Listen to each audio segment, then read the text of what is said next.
17 বছর পরে ফ্যাসিবাদ মুক্ত হওয়ার পরে এটি গণতান্ত্রিক সরকার প্রতিষ্ঠা হয়েছে এবং গণতান্ত্রিক সরকার প্রতিষ্ঠা হওয়ার পরেই দীর্ঘদিন যাবৎ আজকে লোকাল গভর্নমেন্ট বলা চলে অকার্যকর ছিল। তারা সব কিছু দলীয়করণ করেছিল এবং নির্বাচন কোথাও ছিল না। যেমনি জাতীয় নির্বাচন ছিল না, তেমনি স্থানীয় সরকারগুলো নির্বাচনের নামে তারা প্রহসনের মাধ্যমে তারা দখল করেছিল, আপনারা দেখেছেন। সেই কারণে সেখানে জনগণের যে সেবা যেগুলো নিশ্চিত করা উচিত ছিল, সেগুলো জনগণের সেবা নিশ্চিত না করে তারা একটি দলকে টিকে রাখার জন্য যা যা করা দরকার সেগুলো তা করেছিল।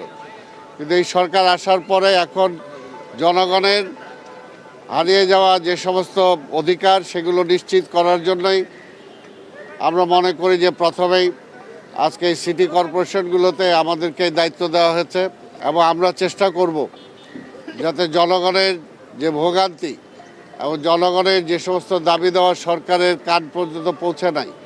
আমাদের চেষ্টা হলো যে আমরা চেষ্টা করব জনগণের সাথে থেকে সেগুলো অনেকটা সমাধান করা, যেগুলো না পারবো সেগুলো সরকারের কাছে এসে তুলে ধরা এবং সরকারের সহযোগিতা নিয়ে সেই সমস্ত বিষয়গুলোকে সমাধান করা।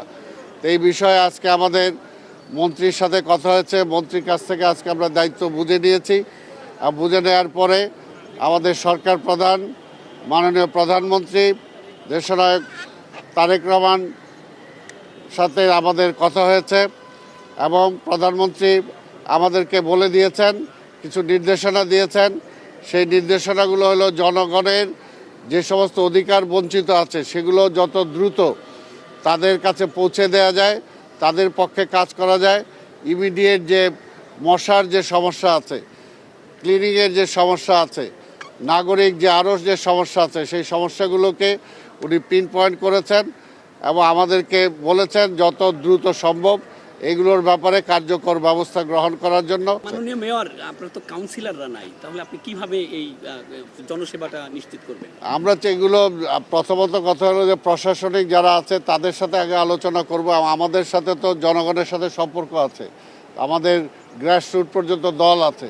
কাজে আমাদের উপর যেমনি আজকে আস্থা রেখেছেন আমাদের মাননীয় প্রধানমন্ত্রী, ঠিক তেমনিভাবে আমরাও আমাদের দল এবং জনগণের উপর আস্থা রাখি এবং জনগণের সহযোগিতা নিয়েই আমরা সেগুলো সমাধানের চেষ্টা করি।